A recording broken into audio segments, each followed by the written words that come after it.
నేటి ఆధునిక సాంకేతిక యుగంలో ఆప్టిక్ ఫైబర్ కేబుల్ ఒక విప్లవం.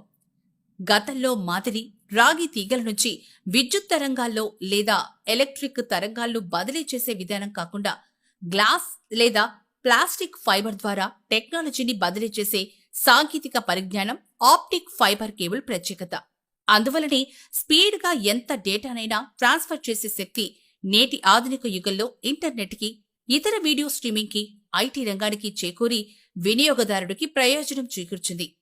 అలాంటి ఫైబర్ ఆప్టిక్ కేబుల్ ఇప్పుడు ప్రపంచవ్యాప్తంగా సమాచార వ్యవస్థకు ప్రాణాధారమైంది. మొత్తం సాఫ్ట్వేర్ రంగం ఇంటర్నెట్ దాని ఆధారంగానే ఉంది. టెలికమ్యూనికేషన్ రంగం కానివ్వండి, మరే ఇతర రంగమైన ఆప్టిక్ ఫైబర్ కేబుల్ చుట్టూనే తిరుగుతోంది.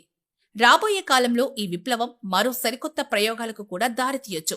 అలాంటి ఆప్టిక్ ఫైబర్ కేబుల్లో వెంట్రుకల కంటే కొంచెం మందంగా ఉండే తీగల్లో డేటాను ట్రాన్స్ఫర్ చేస్తారు. ఒకే కేబుల్లో 200 వరకు వైర్లు ఉండే అవకాశం ఉంది. ఆప్టిక్ ఫైబర్ కేబుల్ని నరేందర్ సింగ్ కపాని అనే భారతీయుడు కనుగొన్నాడు. అతడే ఫాదర్ ఆఫ్ ఫైబర్ ఆప్టిక్స్ గా ప్రసిద్ధి చెందాడు. ఫైబర్ టెక్నాలజీకి అతడే ఆద్యుడు.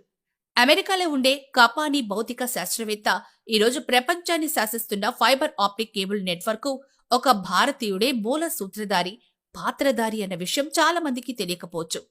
కపాని 1954లోనే ఈ ఆప్టిక్ ఫైబర్ కేబుల్ విధానాన్ని రూపొందించి దానిపై పరిశోధనలు చేశారు. ఆప్టిక్ కేబుల్ ఫైబర్ ఎక్కడైనా తెగిపోయినా, ఆ ప్రసారాల్లో ఇబ్బంది కలిగినా, ఎక్కడ ఇబ్బంది జరిగిందన్న విషయం కూడా కనుక్కునే ఖచ్చితమైన సాధనాలు ఉన్నాయి. ఆ తర్వాత దాన్ని సరిచేసి అతికించే మిషన్లు కూడా ఉన్నాయి. ఎలక్ట్రిక్ ఆర్క్ ద్వారా 2 ఆప్టికల్ ఫైబర్స్ కొనలను కరిగించి వాటి 2 అంచులను కల్పిస్తారు. ఆ విధంగా ఆప్టిక్ ఫైబర్ కేబుల్ తెగిపోయిన ప్రసారాలకి ఇబ్బంది లేని విధంగా చేసే మిషన్ టెక్నీషియన్ ఎంత సున్నితంగా వాటిని జత చేస్తున్నాడో మీరు చూడండి.